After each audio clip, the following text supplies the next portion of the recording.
Hello, everybody, and welcome back to another episode of Ancient Mysteries, otherwise known as Ancient History, which I had on the Praetorian, but I switched over to Strangeness or Strange Stories, and on YouTube, as well as the Wonderful World of Weirdness.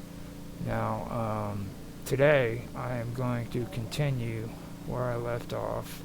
I was wanting to get into another area, another topic that I was wanting to get into. I've been pretty excited about things, but as I continued to pull up all the information that I needed, where I left off last week, I decided that I wanted to continue in this direction because it actually goes into some pretty interesting stuff. So with that, I am going to continue with the area that I was talking about concerning Cassius, and go further into that with the myths that started out with the Phoenicians and the Canaanites and all of the groups in that region, which actually connects to the Sumerians as well as the Greeks.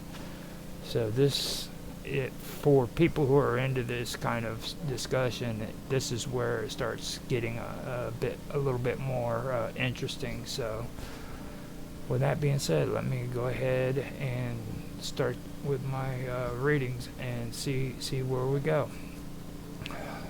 So the myth grows richer and more intricate with the introduction of Cassius, Lebanus, Anti-Libanus, and Brathi as descendants of light, fire, and flames.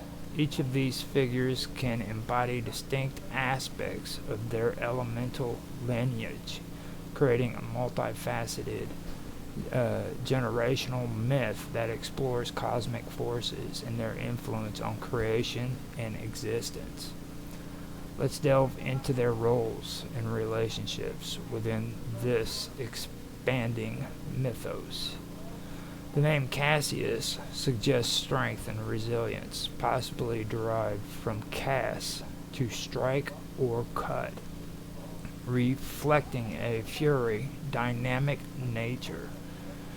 Cassius embodies the pioneering spirit, representing action and the pursuit of discovery. He is the manifestation of fire's transformative powers, using destruction as a means of forging new paths. In cosmic terms, Cassius might symbolize the blazing force that clears the way for creation, much like a wildfire revitalizing a forest. As the bridge between raw elemental energy and spiritual refinement, Lebanus continues to represent purification and divine connection. His essence aligns with the sacred rituals that honor the cosmos, elevating the primal energies of his lineage to a higher purpose. Libanus could be seen as a figure who guides humanity in understanding and balance between chaos and order. Anti-Libanus suggests opposition or balance to Libanus, reflecting the duality of complementary forces. Anti-Libanus embodies reflection and opposition, not as a source of conflict, but as a balancing force. He represents the shadow of Libanus's light, illustrating the cosmic principle that every force requires its counterpart for harmony. Anti-Libanus could symbolize the cooling and tempering aspect of fire, ensuring that creation does not spiral into unchecked destruction. The name Brathy evokes imagery of flickering flames, suggesting a restless, vibrant energy. Excuse me. Brathy represents the I have a hard time with this one. Ephemeral and ever-changing nature of fire, the flicker of inspiration, and the unpredictability of creative forces. She could embody the spark of genius, fleeting but capable of igniting profound change. Brathy's role in the cosmic order might be as the bringer of inspiration and the keeper of life, of life's fleeting moments. Together, Cassius, Libinus, Anti-Libinus, and Brathy form a complete cycle. Cassius, the bold initiator, blazing trails. Libinus, the sanctifier, refining and elevating. Anti-Libinus, the counterforce, maintaining balance. And Brathy, the spark, bringing inspiration and unpredictability.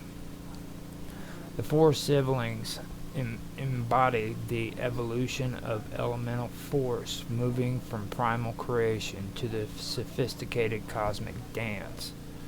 Their interactions reflect the dualities and complementaries within the universe, creation and destruction, light and shadow, permanence and transience. The siblings could be as extensions of the classical elements, which is fire, and that's Cassius, and then air, which is Brathy, earth, which is Libinus, and water, which is Anti-Libinus. Their roles mirror cycles in mythology. The seasons with each sibling representing a phase of transformation. The balance of yin and yang as seen in Eastern philosophies. Myths often feature sibling dynamics that drive the narrative forward. The Titans and Olympians in Greek mythology, for example. So you have that going on. Now, Cassius, the flame of ambition, represents humanity's drive to explore and innovate, often through struggles and adversities. A symbol of fire's dual nature, destructive yet essential for renewal.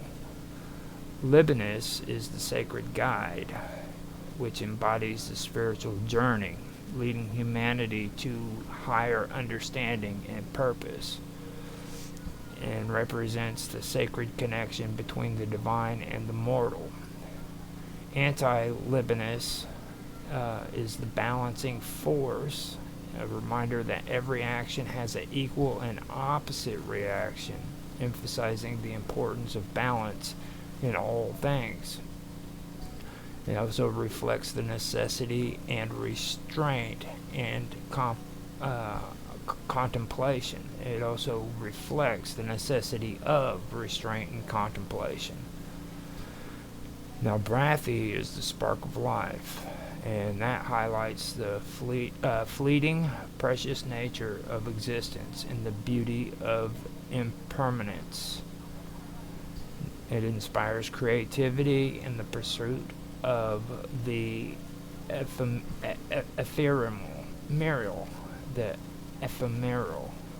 that's a hard word to say, ephemeral.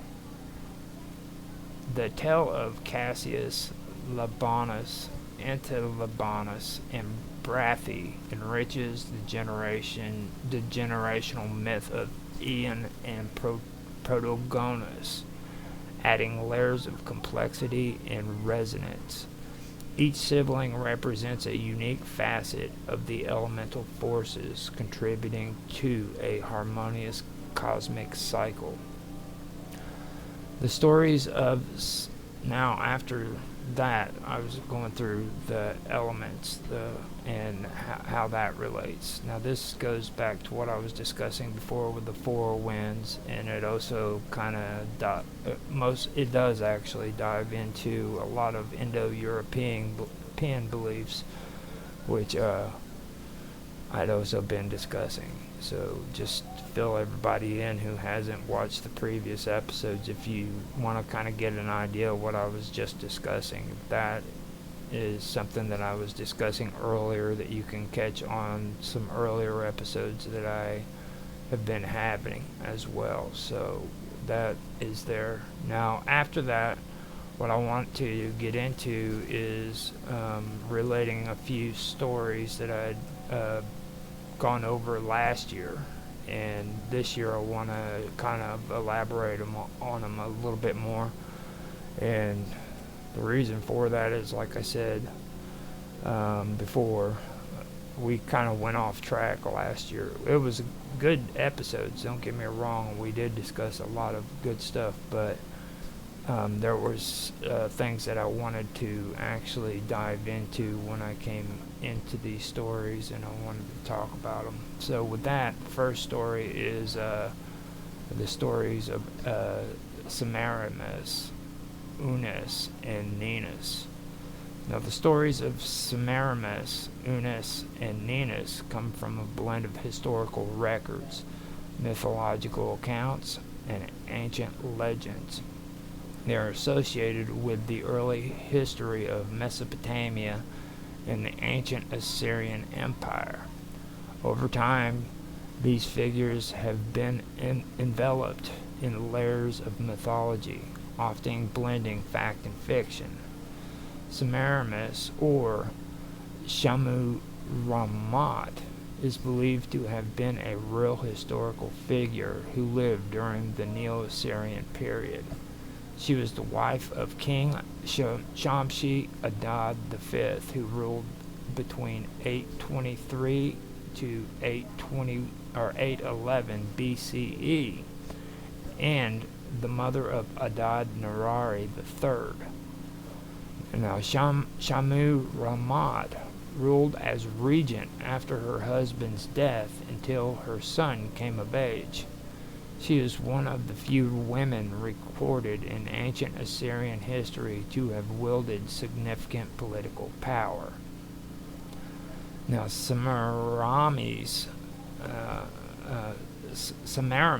became a legendary figure in Greco-Roman traditions, where her story was greatly embellished. She was transformed into a mythical queen of Assyria, often credited with founding Babylon and constructing its iconic landmarks, such as the Hanging Gardens. However, these attributions are considered fictional.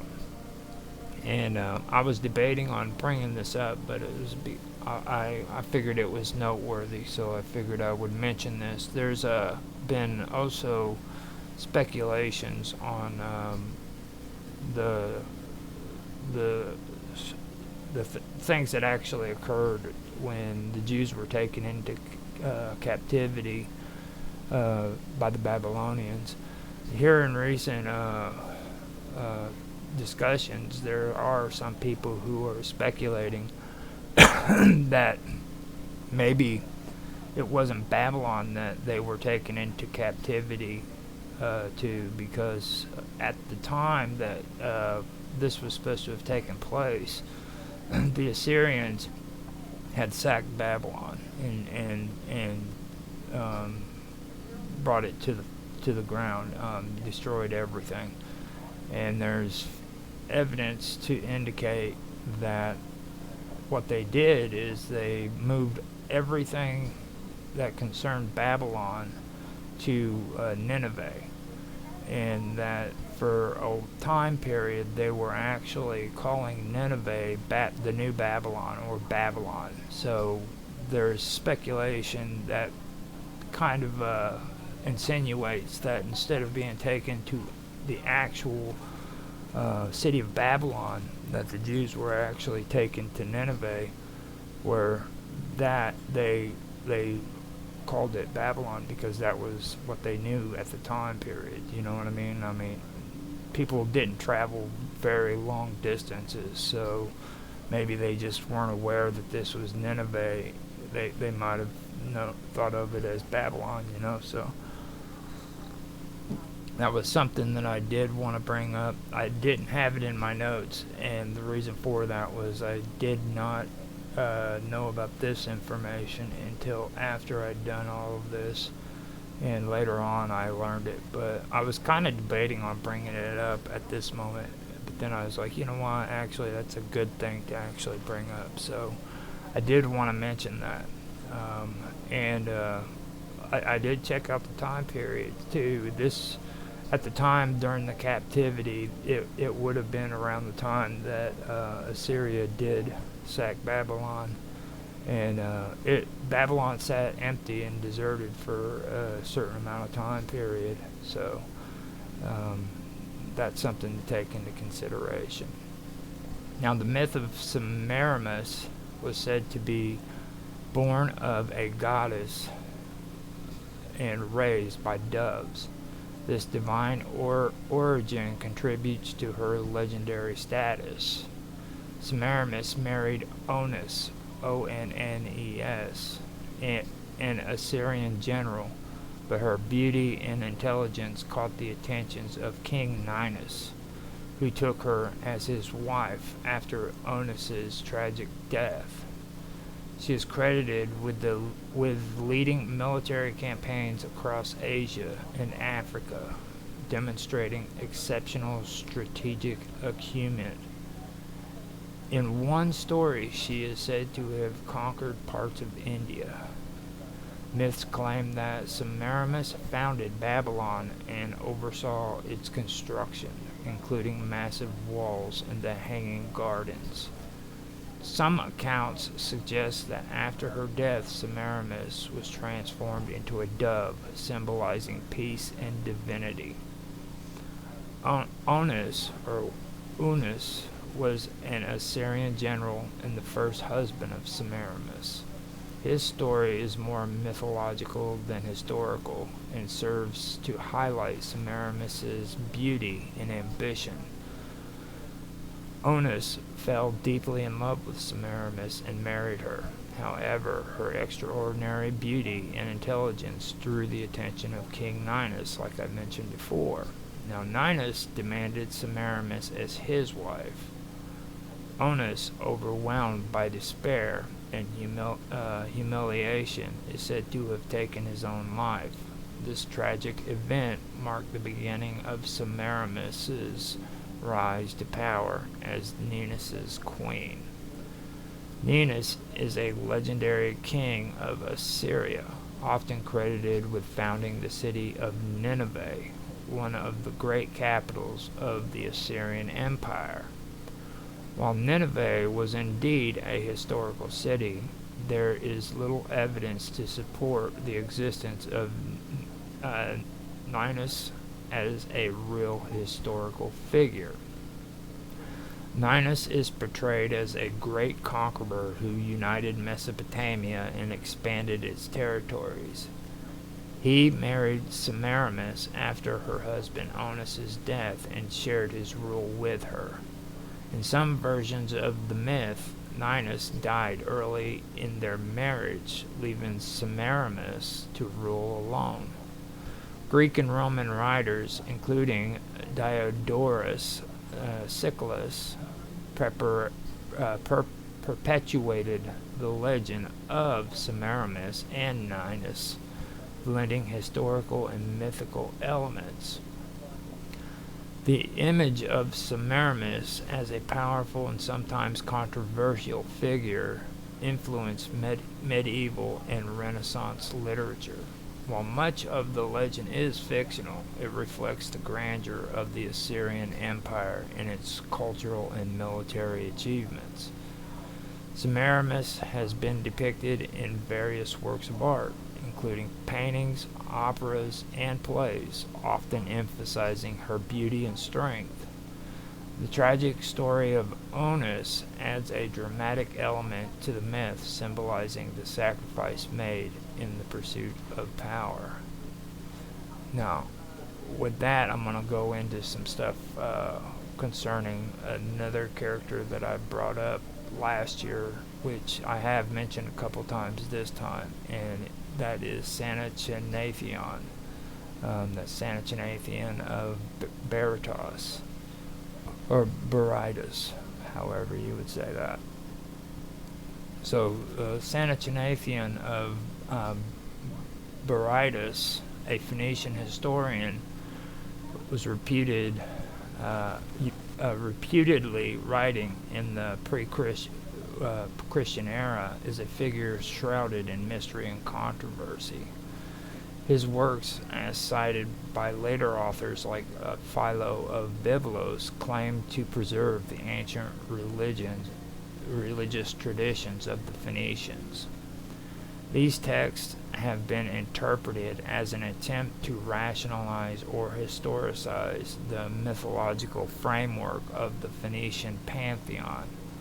Among the deities he mentions is a god referenced to as Teuo, or T-E-U-O, or Tu, T-E-U, in transliteration. This figure has drawn attention, especially in arguments framed against early Christians, where Sanachinathian's writings sought to contrast ancient pagan traditions with emerging Christian theology. The name Teo, which is T-E-U-O, or T-E-U, appears to stem from the Proto-Indo-European root Deu, and I've mentioned Deu in a few previous episodes, which these words stems from the Proto-Indo-European root Deu, which is linked to celestial or sky deities.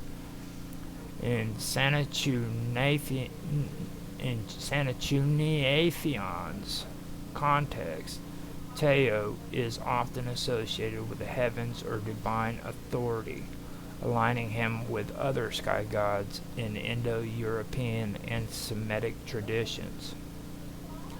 Phoenician religion was heavily influenced by neighboring cultures, including the Egyptians, Mesopotamians, and Greeks. The inclusion of a figure like Teu may represent a syncretic blending of a local deity with Indo-European or broader Mediterranean traditions of sky worship.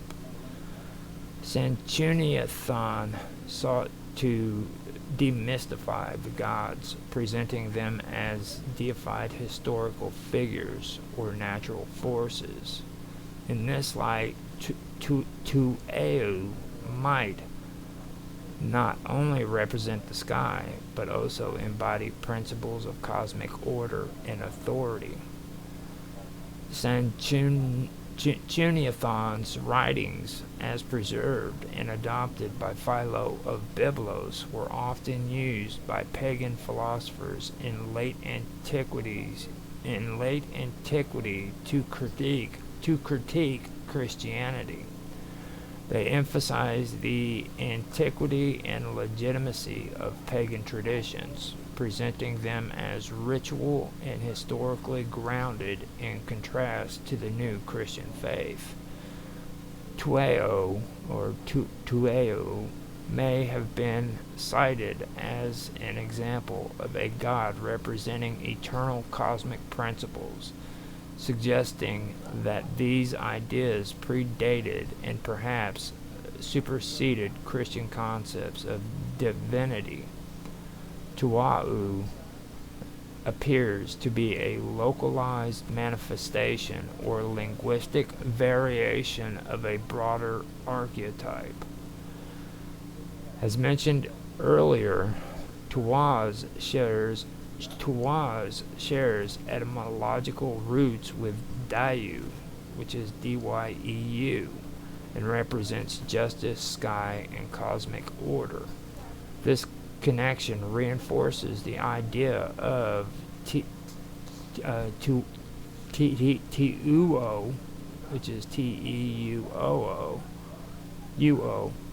as a celestial authority figure. The Greek Zeus and Vedic Dyaus Pitar represents the sky and fatherly authority. Tuo or Tueo may be a Semitic adaptation or parallel of this archetype. In the Phoenician and broader Canaanite pantheon, El is a chief deity often associated with creation and the sky. Tuo could be a linguistic or conceptual derivative responsible and specific representing a specific aspect of El or another high god. The appearance of Teuo in Sanachuniatheon in Sanachuniatheon's writings supports the idea of a universal archetype of a sky god, emphasizing light, authority, and cosmic order across diverse cultures. The Phoenicians, as maritime traders, likely integrated foreign influences into their religious practices. Teuo may reflect an amalgamation of local Semitic beliefs into Indo-European or other neighboring traditions. By invoking figures like Teuo, Sanachuniatheon sought to establish the legitimacy and sophistication of Phoenician theology, contrasting it with what he perceived as the novel and less historical nature of Christian beliefs. The figure of Teuo, as referenced by Sanachuniatheon, represents a fascinating intersection of linguistics, cultural, and theological history. While his precise identity remains speculative, the name's etymology and association with the Proto-Indo-European Dyu root suggests he was a sky god or a celestial authority figure. In Sanchuniatheon's polemical writings, Teuo likely served as a symbol of the antiquity and legitimacy of pagan traditions, standing in contrast to the rising influence of Christianity in the ancient Mediterranean world. Now after that, I'm going to be diving a little bit deeper. We're going to go into another interesting story, which I think a lot of people are going to be able to correlate with another story, which is quite interesting. But this is according to ancient mythology that most people don't hear about. So let me just read this and let you guys draw off of it what you may.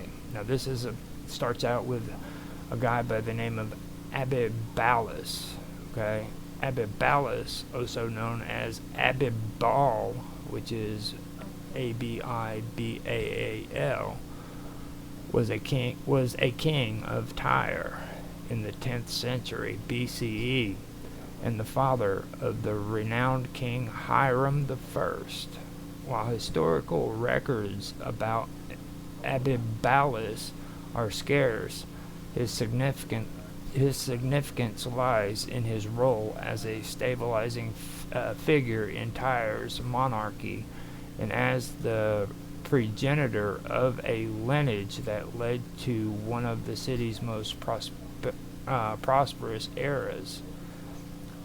Abibalus ruled during a period when Tyre was solidifying its position as a dominant maritime and trading power in the eastern Mediterranean. Tyre's wealth came primarily from its extensive trade networks, including the export of Tyrian purple dye, a luxury item highly prized in antiquity. Abibalus ensured the stability of Tyre by establishing a strong dynastic rule. This stability allowed his son Hiram I to ascend the throne without internal conflict and to focus on expanding Tyre's influence. Abibalus is remembered primarily through his son's achievements. His role is fostering a stable and prosperous kingdom. His role in fostering a stable and prosperous kingdom laid the groundwork for Hiram I's successes. Now, Hiram I, the son of Abibalus,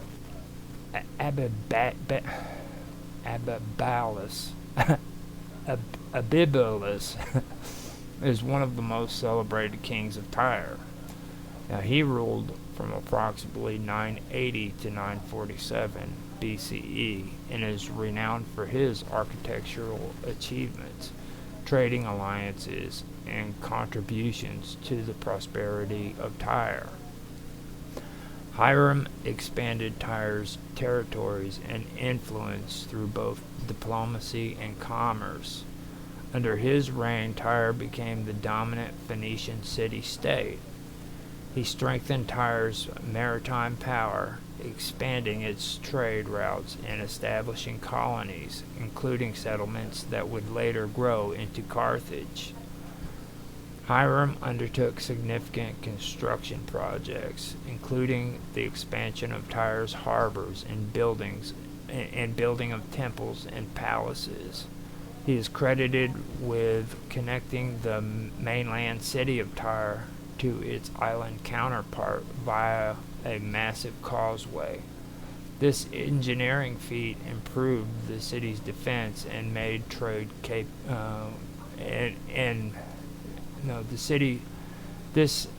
engineering feat improved the city's defense and trade capabilities. Hiram formed a famous alliance with King David and later with King Solomon of Israel. This alliance was cemented through trade agreements and mutual support. Hiram provided materials such as cedar wood and skilled labor for the construction of Solomon's temple in Jerusalem. In return, Israel supplied Tyre with agricultural goods.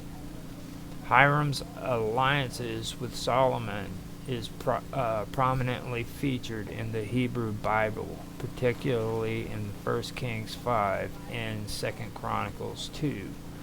These accounts emphasize his generosity in the cooperative relationship between the two kingdoms. Hiram's reign marked the zenith of Tyre's power and influence in the ancient world. His diplomatic and economic policies set the stage for Tyre's enduring success. While King Hiram I's achievements are well documented, details about his immediate successors, including his sons, are less clear. The historical records suggest a period of relative stability following Hiram's reign, but there is little direct evidence of his son's reign or their specific accomplishments. After Hiram I, Tyre continued to thrive as a major Phoenician power, but it faced increasing competition from other city-states and external threats, including Assyrian and Babylonian expansion. Hiram's descendants likely inherited a kingdom at its peak, but were tasked with defending its wealth and influence against rising powers in the region. The combined reigns of Abibalus and Hiram I represents a golden age for Tyre. They established the city as a cultural, economic, and political hub for the ancient Near East. Their legacies are intertwined with the broader history of the Phoenicians, whose innovation in trade, navigation, and culture influenced civilization across the Mediterranean. The stories of Hiram I's contributions to Solomon's temple have made him a figure of interest in biblical and Masonic traditions. These accounts highlight the interconnectedness of ancient civilizations and the importance of diplomacy and trade in fostering cultural exchange. Although Tyre faced challenges in later centuries, including sieges by Alexander the Great, the foundation laid down by rulers like Abibalus and Hiram I ensured its place in history as one of the great cities of the ancient world. Abibalus and Hiram I exemplified the leadership and vision that characterizes Tyre during its peak. While Abibalus laid the groundwork for stability and prosperity, Hiram I elevated Tyre to unprecedented heights through his architectural achievements, trade alliances, and diplomatic acumen. Together, they represent the golden age of Phoenician civilization, a period that left an indelible mark on the ancient world. The myth of Semiramis, Hiram I, and their associated narratives are steeped in themes of creation, construction, and the interplay of divine and mortal realms, which resonate with the cosmic and elemental mythology. With the elemental mythology we've just explored. By examining the symbolic elements of these historical and mythical figures, we can draw fascinating parallels and possible connections with the myth of Aeon protagonists and their descendants, such as Cassius, Lebanus, Antilebanus, and Brathi. Now, these are what I was discussing before I got into those stories. So with that being said, let me go ahead and just keep going forward.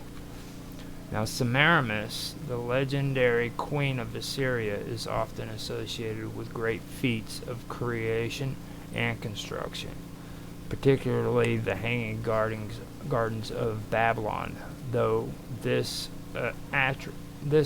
attribution is debated. Her story intertwines with themes of ambition, ingenuity, and a desire to leave a lasting legacy, traits that align her with Cassius, the bold pioneer. Semiramis's role as a creator mirrors the transformative power of fire represented by Cassius. Just as fire forges new paths, Semiramis's achievements symbolize humanity's ability to shape the world.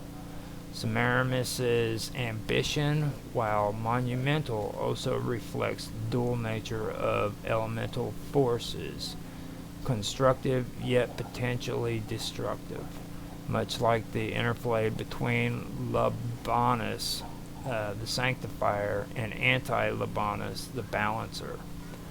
Her legendary status and enduring tales could be likened to Brathi, embodying the fleeting yet profound impact of inspiration. Hiram I of Tyre is famed for his collaboration with King Solomon in constructing the Temple of Jerusalem. This act of building a sacred space aligns with themes of sanctification and the elevation of the divine, connecting him to Libinus, the purifier and spiritual guide. Hiram's work on the temple reflects the refinement and spiritual elevation that Libinus embodies. The temple serves as a bridge between mortal and divine, much like Libinus's role in the cosmic cycle. Hiram's cooperation with Solomon represents harmony and collaboration, akin to the complementary roles of Libinus and anti-Libinus in maintaining cosmic balance. The eternal flame in the temple, often associated with divine presence, resonates with the lineage of Ian and Protagonus, who birthed the forces of light, fire, and flames.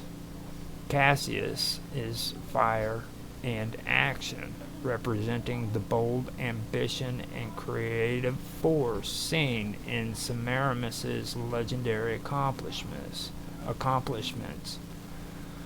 Libanus, or Libanus, is sanctification, which aligns with Hiram's role in creating sacred spaces and elevating the divine.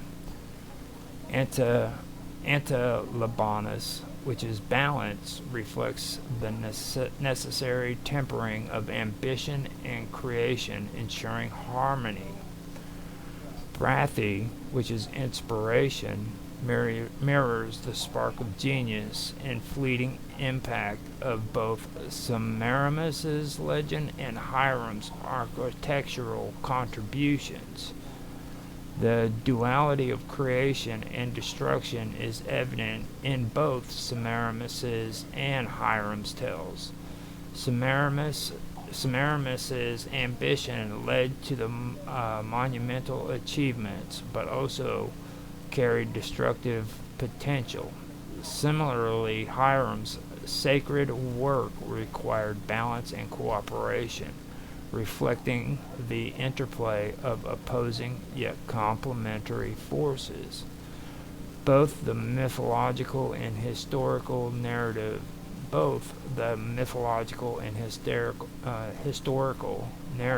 emphasize the relationship between the moral and the divine, creation and destruction, and ambition and balance. These themes are central to the mythology of Ian and Protagonus and their descendants. Semiramis's creative ambition echoes the primal forces of Aeon, driving the cosmos forward. Hiram's role as a sanctifier and constructor parallels Protagonus's refinement of creation, elevating it to divine harmony. The children of light, fire, and flames, Cassius, Libanus, Anti-Libanus, and Brathi, serves as archetypes for the forces that Semiramis and Hiram channel in their stories. Semiramis embodies Cassius's fire and Brathi's spark. Hiram reflects Libinus's sanctity and anti-Libinus's balance. In a broader sense, the myths of Semiramis and Hiram can be seen as human manifestations of cosmic principles. These stories of Semiramis and Hiram resonate deeply with the elemental myth of Ian and Protagonus, illustrating how human legends often echo cosmic principles. Through their ambition, creativity, and balance, Semiramis and Hiram embody the forces represented by Cassius, Libinus, Anti-Libinus, and Brathi. Hypsiranius and Oasis are also figures that I want to bring up. Now, Hypsiranius and Osuus are figures from Phoenician mythologies as preserved in the fragments of Senenchnathon as well. If you didn't hear me earlier, he's an ancient Phoenician historian whose work was later recorded by Philo of Bablos, which was later on in history. But these figures are significant in the cosmogony and mythology of the Phoenicians, representing early humans' interactions with nature, survival, and the development of society. Excuse me. Now, the name Hypsiranius translates roughly to high heaven or exalted sky, reflecting a connection to celestial or atmospheric elements. He is often depicted as a figure representing the heavens and their influence on early humanity. Hypsiranius is credited for the invention of shelters made of reeds and rushes, an important step in humanity's evolution. This aligns with the civilizing aspects of myth, where he introduces order and structure into human life. His name suggests a link to the heavens, possibly as a counterpart to his brother Usus, who is connected with earthly and fury elements. Together they embody the balance between the celestial and the terrestrial. Hypsiranius's rule as a creator and innovator places him in the lineage of mythological culture bringers who help humanity survive and thrive. The name Usus is associated with the earth and primal fire. He is often depicted as the first person to make use of fire, a transformative discovery that marked the turning point in human development. Usus is credited with the invention of fire by rubbing pieces of wood together, an act that aligns him with the archetype of the firebringer, found in many mythologies such as Prometheus in Greek lore. He is also noted for creating the first raft and venturing out to sea, symbolizing humanity's expansion and exploration of the natural world. While Hypsiranius is linked to the heavens, Usus represents the primal fury and adventurous spirit tied to the earth. His actions demonstrate humanity's ability to manipulate and conquer the natural world.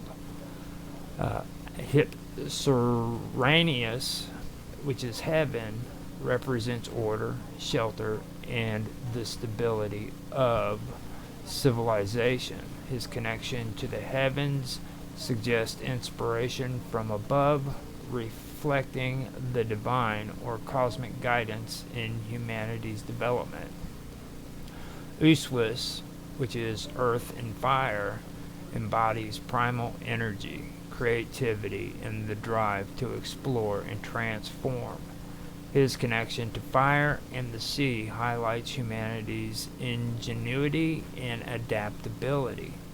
Together they illustrate the duality of human existence, balancing the celestial and the terrestrial, stability and adventure, order and chaos. Hypsiranius and Usus appear within the broader framework of Phoenician mythology, which emphasizes the interaction between natural elements and the divine. These myths often focus on humanity's relationship with the cosmos and the gods. Sanchuniathon's account of Hypsiranius and Usuus often offers insight into how the Phoenicians viewed their ancestors and their achievements. These stories serve as allegories for the early stages of human civilization. The mythological themes in the story of Hypsiranius and Usuus resonate with other Semitic traditions, such as the Akkadians and Canaanite myths, where early figures represent fundamental elements of existence and survival. Hypsiranius and Usuus represent the progression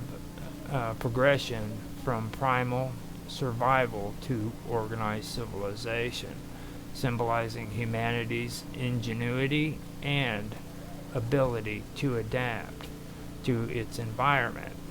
The interplay between the celestial and terrestrial forces in their stories echo broader mythological themes of duality and balance, where opposing yet complementary elements drive progress. Now, after that, I want to go into another thing that was mentioned by Sanchuniathon, which is the race of Ilissuranius. Now, there's another way that was pronounced apparently, but I'm going to say that right now because it's a hard word to say.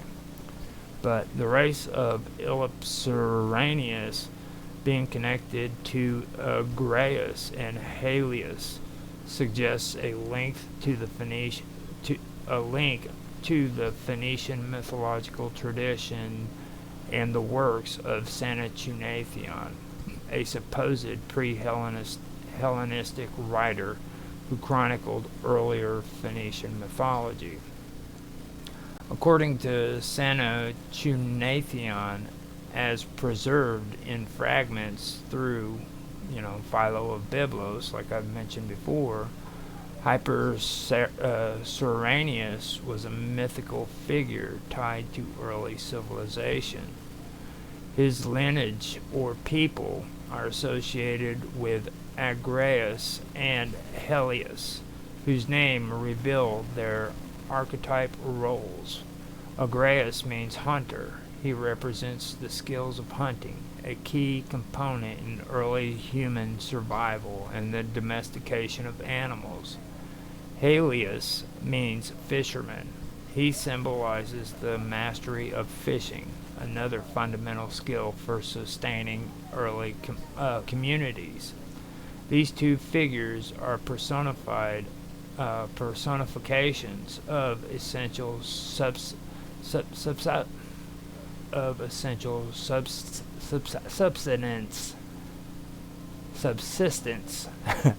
essential subsistence activities in early human societies.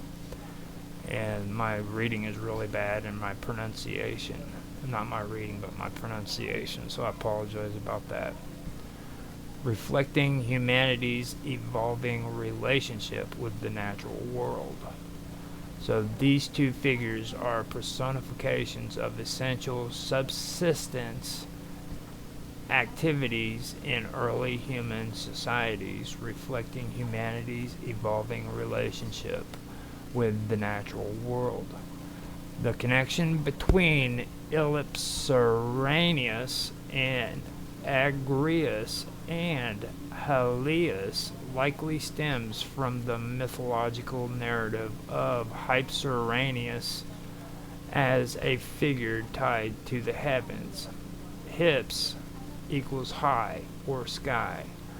His race or people, the Ilissuranius, would then symbolize a group blessed or guided by celestial knowledge and innovation.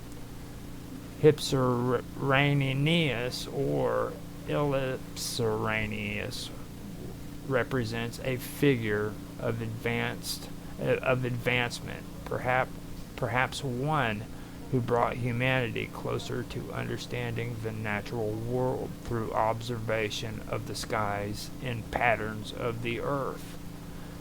His children, Agrias and Halias, could symbolize humanity's transition from foraging and wandering to a more structured, skill-based society that thrived on hunting and fishing. In Sanchuniathon's narrative, early figures like Hypsiranius and his descendants are semi-divine, representing humanity's gradual mastery of the environment. Agrias and Halias, as part of this lineage, would symbolize foundational cultural heroes akin to other mythological archetypes like Cain and Abel in the Judeo-Christian tradition, representing agricultural and pastoralism. And then there's Romulus and Remus, founders of Rome, with ties to survival and innovation. As a seafaring people, the Phoenicians deeply valued fishing, Helios, and hunting, Agrias, both of which sustained their maritime and land-based communities. These figures likely served as symbolic ancestors or archetypes for these critical skills.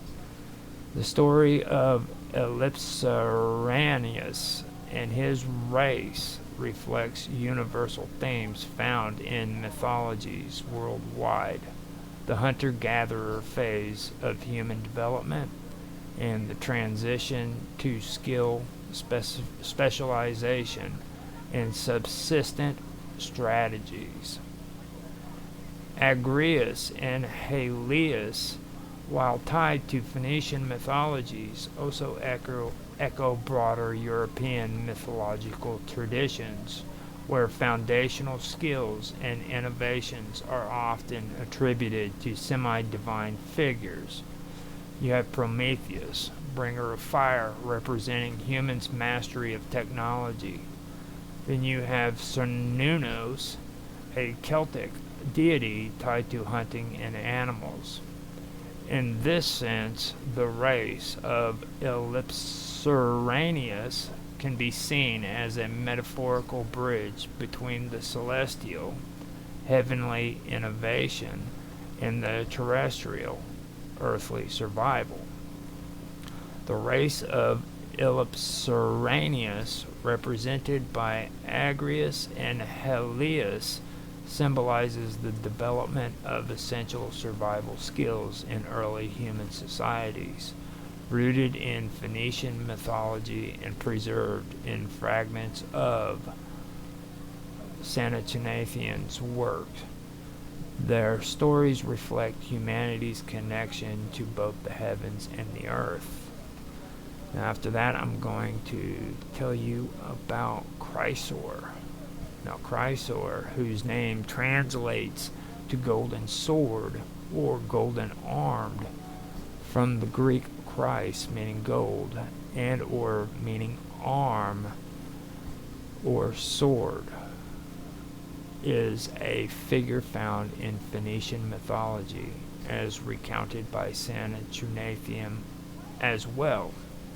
He is a character imbued with mythic grandeur in embodying innovation, craftsmanship, and the human drive to conquer nature through skill and ingenuity. His story blends celestial symbolism with terrestrial mastery, making him a fascinating figure in ancient lore. Chrysor is said to be a descendant of the primordial gods and linked to the first humans who tamed the natural world. His epitaph, Golden Sword, suggests not only martial prowess, but also a connection to metallurgy, craftsmanship, and the divine mastery of tools and weapons. Chrysor is often associated with the invention of tools and weapons, particularly those made of bronze and iron. This aligns with his role as a mythic figure who symbolizes the leap from a raw, untamed world to one shaped by human ingenuity. The golden aspect of his name implies divine favor or celestial origins, making him as a semi-divine hero who bridges the mortal and the divine realms. Some accounts link Chrysor to the development of plowing and farming, as the sword could also symbolize the first plowshares, which brought fertility and abundance to the land. Sanchuniathon, a Phoenician historian whose work survives in fragments, which again I'm going to mention was preserved by, later it was preserved by writers like Philo of Byblos, identifies Chrysor as a pivotal figure in humanity's advancements. He is described as a master craftsman who tames fire and worked metals, symbolizing the transition from Stone Age to Bronze Age. A warrior and protector whose tools of war also served as instruments of civilization. A figure deeply connected to the cosmos, often portrayed as wielding the power of the sun or stars through his golden weapons. Chrysor is also associated with the god Hephaestus, which is Greek, or Ptah, which is Egyptian, and Ptah is also Ptah, which is Egyptian, both of whom were divine craftsmen. This connection highlights his role as a cultural and technological innovator. The golden sword or golden arm is a critical symbol in Chrysor's myth. Gold represents divine purity, purification, and immortality. Gold's incorruptible nature makes it a fit symbol for a hero who brings the moral and divine. Sword is a dual symbol of destruction and creation, representing the transformation of power, of tools and technology. Chrysor's association with metallurgy ties him to fire, a force both feared and revered in ancient cultures. By mastering fire, Chrysor embodied humanity's ability to harness nature's raw power for creative purposes. Chrysor's potential connection to plowing reinforces his role as a bringer of civilization. In many ancient myths, the transition to agriculture is marked by divine intervention or heroic innovation, making Chrysor a parallel to figures like Triptolemus, a Greek mythology who spread the knowledge of agriculture. Osiris in Egyptian mythology, who brought farming and order to humanity.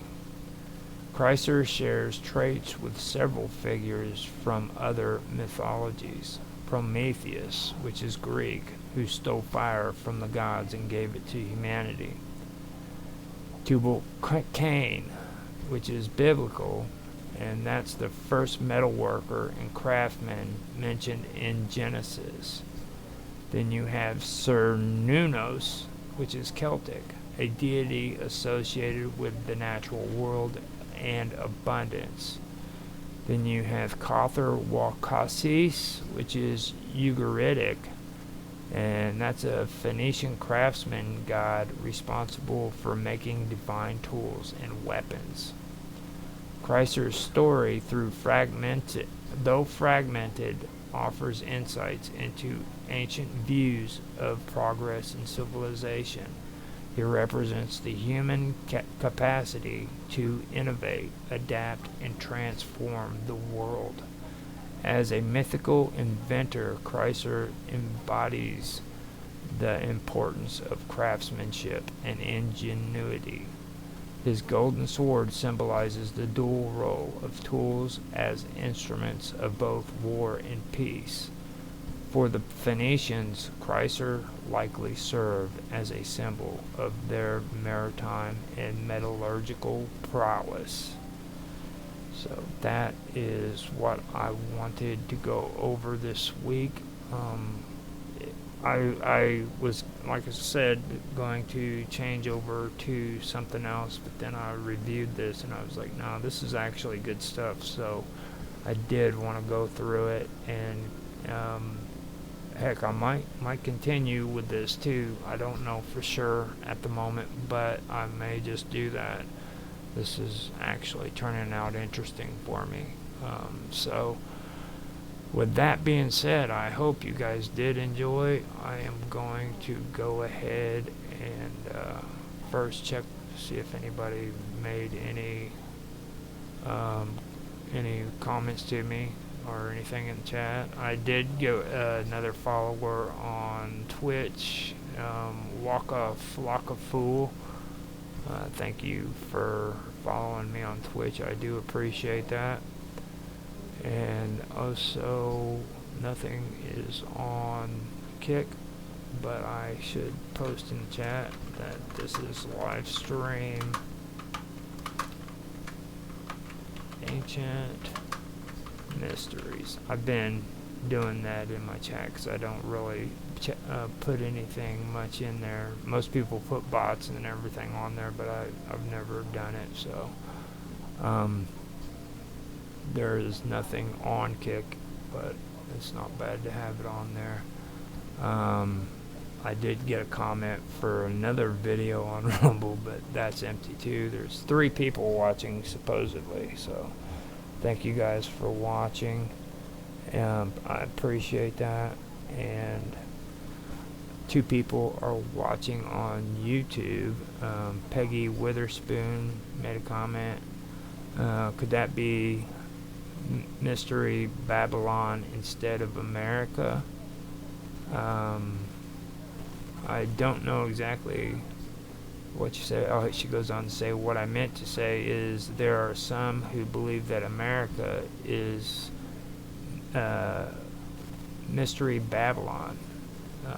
Well, I know that a lot of people have their theories on Babylon, or not Babylon, but the United or America being like Atlantis and stuff of that nature. So with me, I know that Babylon was well established.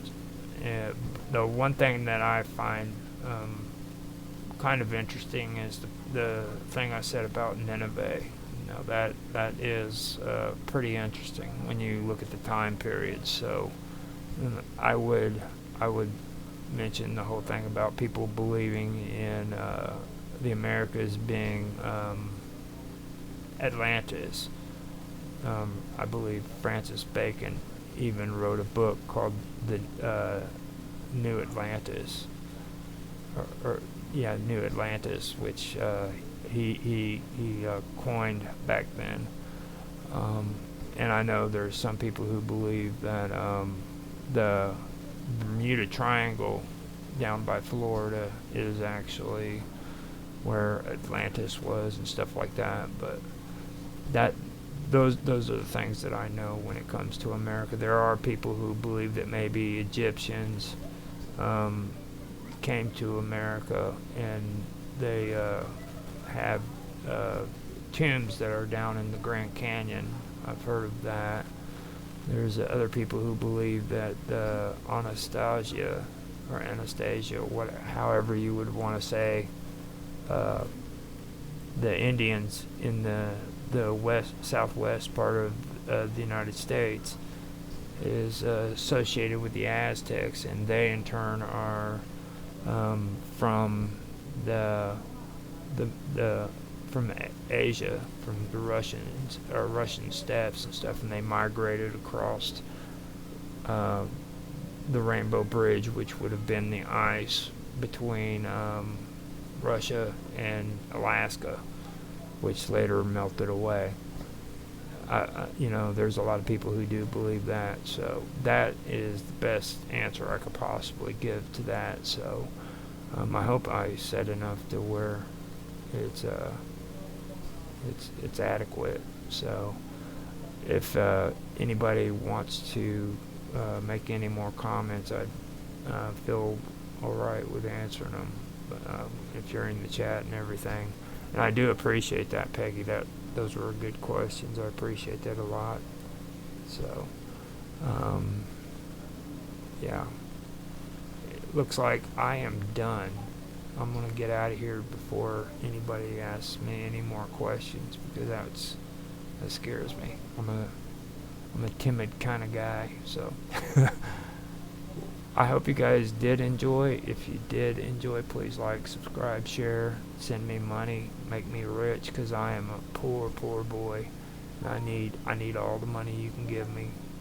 So with that being said, I'm going to end this stream, and thank you again for watching. Goodbye.